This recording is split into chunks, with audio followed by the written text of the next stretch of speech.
দিলীপ ঘোষ ভালো সংগঠক, কিন্তু বিজেপির রাজ্য সভাপতি সুকান্ত মজুমদার ভালো সংগঠক নন। একটি বেসরকারি চ্যানেলকে দেওয়া সাক্ষাৎকারে জানিয়েছিলেন তৃণমূলের সাধারণ সম্পাদক অভিষেক বন্দ্যোপাধ্যায়। শনিবার 23শে মার্চ সংবাদ মাধ্যমের মুখোমুখি হয়ে অভিষেকের মুখে তার প্রশংসা প্রসঙ্গে দিলীপ ঘোষ বলেন, জেদার দৃষ্টিতে যেভাবে দেখেন আমি সংগঠনই করেছি, সেটা ওর উপলব্ধি, উনি বলেছেন। কি বললেন দিলীপ ঘোষ বিজেপি সাংসদ, শোনাবো। যে যার দৃষ্টিতে যে যেমন দেখে আমি সংগঠনই করেছি, সেটা ওনার উপলব্ধি, উনি বলেছেন। যে যার দৃষ্টিতে যে যেমন দেখে আমি সংগঠনই করেছি, সেটা ওনার উপলব্ধি, উনি বলেছেন। যে যার দৃষ্টিতে যে যেমন দেখে আমি সংগঠনই করেছি, সেটা ওনার উপলব্ধি, উনি বলেছেন। যে যার দৃষ্টিতে যে যেমন দেখে আমি সংগঠনই করেছি, সেটা ওনার উপলব্ধি, উনি বলেছেন।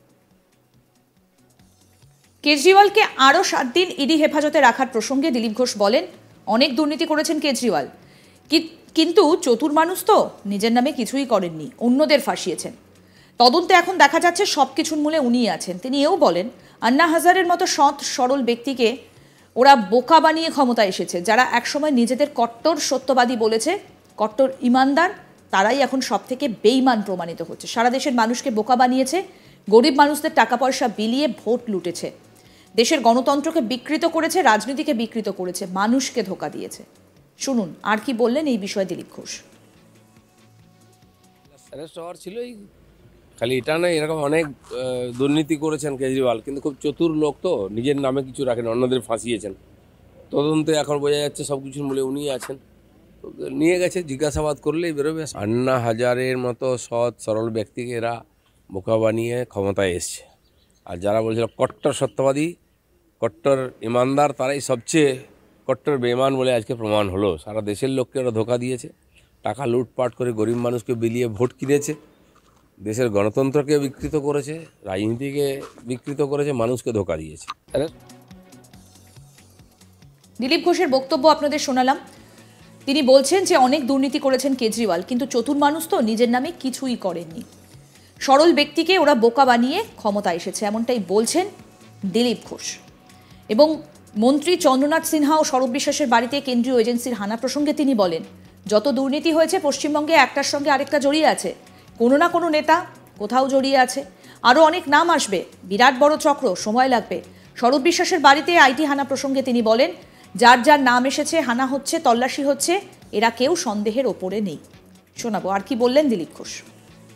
যত দুর্নীতি হয়েছে পশ্চিমবাংলা, দেখুন একটার সঙ্গে একটা জুড়ে আছে, আর কোনো না কোনো নেতা কোনোটার সঙ্গে যুক্ত আছেন, টিএমসির, কেউ বাইরে নয়। তো সেই জন্য যত তদন্ত এগোবে আরও অনেক লোকের নাম আসবে, ও আরও সমস্ত জিজ্ঞাসাবাদ এবং তল্লাশি চলবে। এ তো বিরাট বড় চক্র, সময় লাগবে।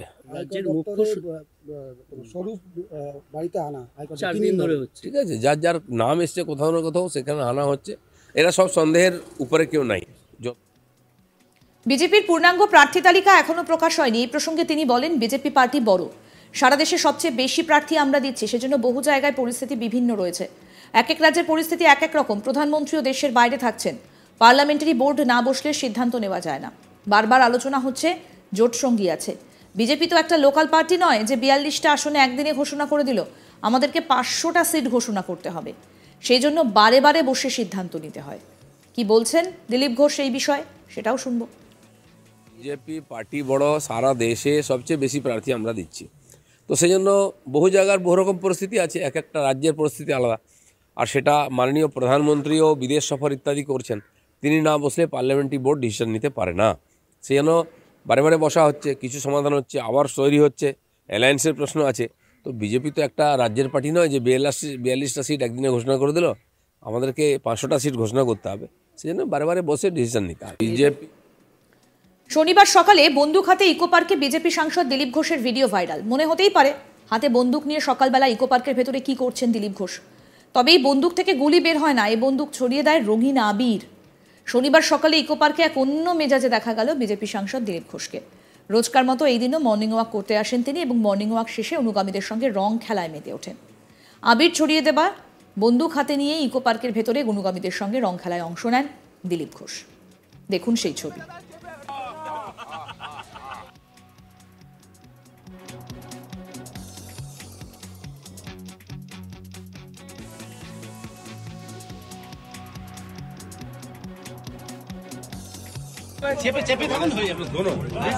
দূর করে নাও না ভিডিও, দূর থেকে চেপে যাও side. Happy Holi, happy Holi. Kaliya Holi কব হ্যায়? হোলি আছে।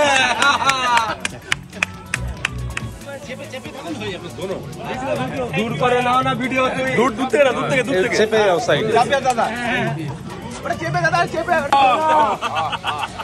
Happy Holi, happy Holi.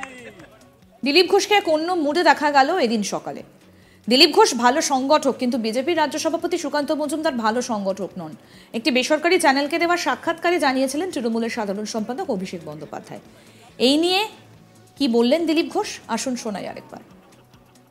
যে যার দৃষ্টিতে যে যেমন দেখে, আমি সংগঠনই করেছি, সেটা ওনার উপলব্ধি উনি বলেছেন। যে যার দৃষ্টিতে যে যেমন দেখে, আমি সংগঠনই করেছি, সেটা ওনার উপলব্ধি উনি বলেছেন। যে যার দৃষ্টিতে যে যেমন। অন্যদিকে কেজরিওয়ালের গ্রেফতারি প্রসঙ্গেও এদিন নিজের বক্তব্য তুলে ধরেছেন। কি বললেন তিনি, সেটাও শোনাবো। অ্যারেস্ট হওয়ার ছিলই, খালি এটা নয়, এরকম অনেক দুর্নীতি করেছেন কেজরিওয়াল, কিন্তু খুব চতুর লোক তো, নিজের নামে কিছু রাখেন, অন্যদের ফাঁসিয়েছেন। তদন্তে এখন বোঝা যাচ্ছে সব কিছুর মূলে উনি আছেন। তো নিয়ে গেছে, জিজ্ঞাসাবাদ করলেই বেরোবে। আন্না হাজারের মতো সৎ সরল ব্যক্তিকে এরা বোকা বানিয়ে ক্ষমতায় এসছে। আর যারা বলছিল কট্টর সত্যবাদী, কট্টর ইমানদার, তারাই সবচেয়ে কট্টর বেঈমান বলে আজকে প্রমাণ হলো। সারা দেশের লোককে ওরা ধোকা দিয়েছে, টাকা লুটপাট করে গরিব মানুষকে বিলিয়ে ভোট কিনেছে, দেশের গণতন্ত্রকে বিকৃত করেছে, রাজনীতিকে বিকৃত করেছে, মানুষকে ধোকা দিয়েছে। এদিন সকালে আর কি বলতে শোনা গেল, দিলীপ ঘোষ আর কি নিয়ে বক্তব্য রাখলেন, সেটাও আরেকবার শোনাই।